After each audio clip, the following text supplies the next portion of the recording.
Hello, this is your Wednesday organization lecture, so linked to your Monday grammar and craft lecture. If you haven't watched that video, I recommend you watch that one first before you watch this one. The organization assignment is truly just an extension of your Monday grammar and craft assignment. In that assignment and video, I asked you to generate a thesis statement in response to the prompt, and today I'm asking you to fill out the rest of that paragraph. So what do the sentences look like leading up to the thesis statement? Here is the prompt again. I'll let you read it. You can pause the video if you'd like to read it more closely. It's identical except for the bolded text there, which on Monday said, a well-organized thesis. And here it's the full introduction paragraph. I'm going to draw a distinction between this prompt, which is for a timed write, and all other kinds of writing. What I'm showing you today is a structure that I recommend for organizing your introduction paragraph in an on-demand setting where you have to quickly generate a very well-conceived argument. When you have a longer assignment, a professor in college gives you a 5, a 10, a 15-page paper, your introductions are going to look very different. They'll be more creative, they'll be more expansive, but with this kind of writing, there is a particular structure that guides the best essays. Of course, structures are made to be broken, and if you feel after today and after generating this paragraph that you've mastered this, I'd encourage you to play around with some of those rules, but not until you have mastered it, so that you really have internalized what a good organized intro does and why it does that. And this is what it looks like.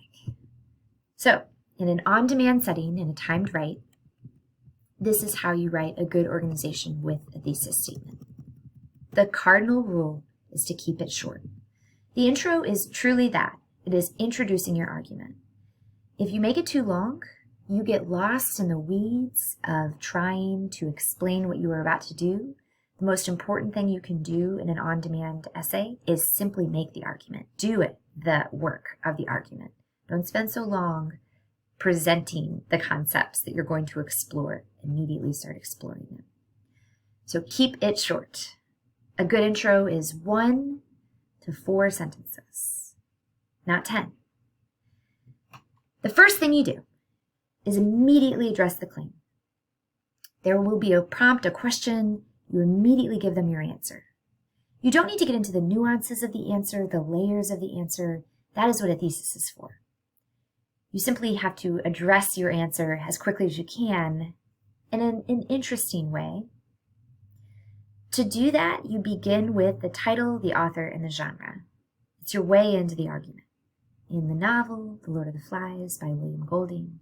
In the novel, The Joy Luck Club by Amy Tan.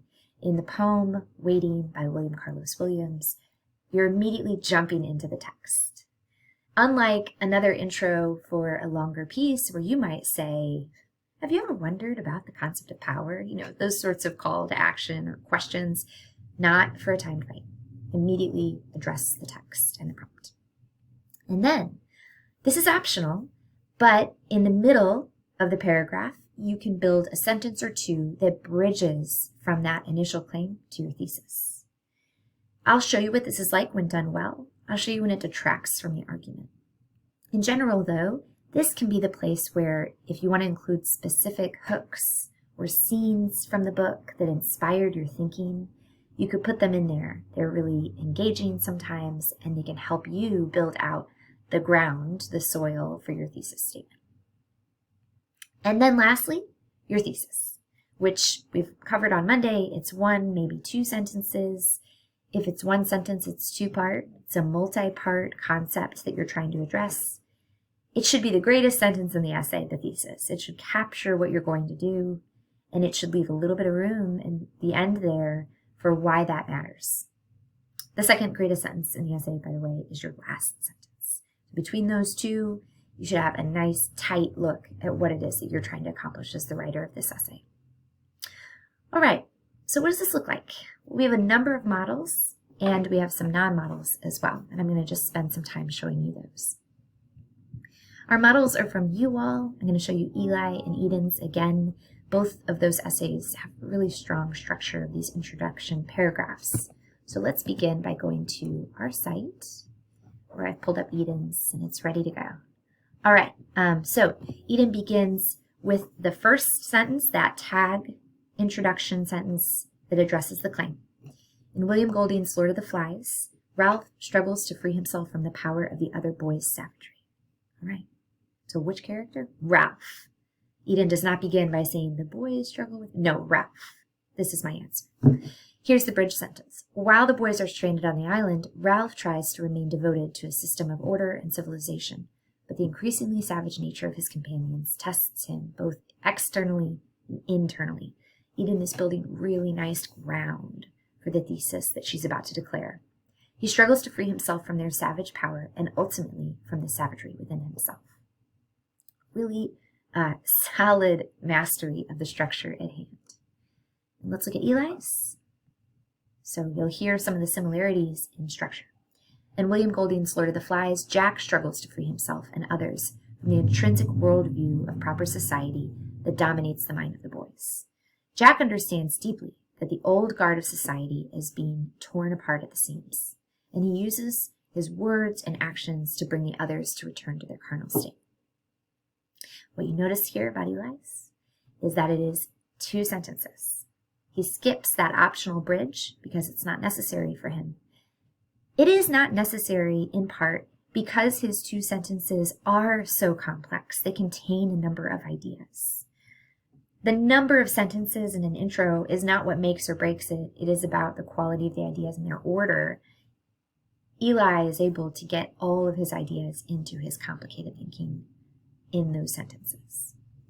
So this is really another nice example of how that structure can work for you.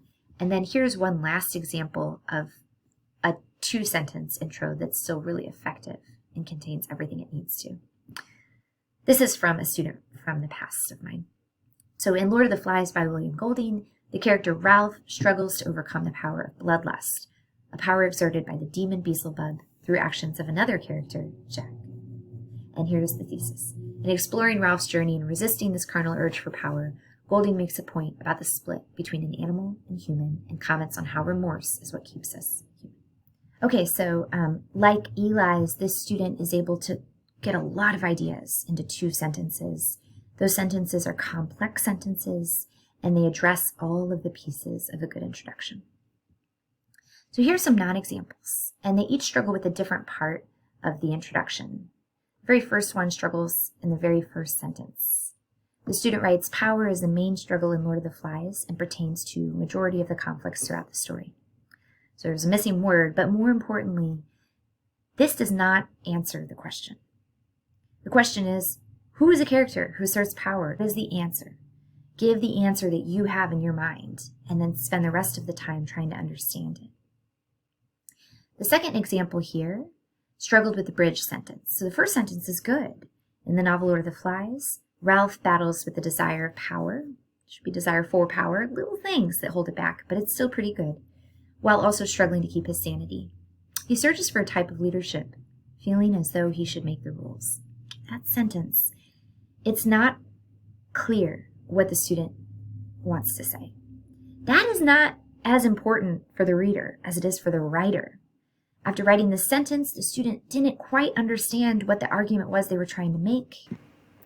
And I feel for the student so much because it's a really interesting idea that's embedded there. You can hear it. There's this seed of an idea that's worth exploration. So just taking the time to, time and thought, because it's hard to figure out what is that idea. And then lastly, this example struggles with the thesis. So this is a reprise to Monday. Jack has his power tested the day after Piggy's glasses are stolen in a square-off against Ralph, which ends in Piggy's death. It's trapped in plot summary, so what will inevitably happen, unless the writer can really break out of it, is they'll end up feeling like they need to explain what happened. So all those non-examples, by the way, are from students I've taught long ago, and they're not bad essays. There's really good things in the essays. It's just that we're focusing laser-like on those introduction paragraphs, which is your task for today. I look forward to reading them.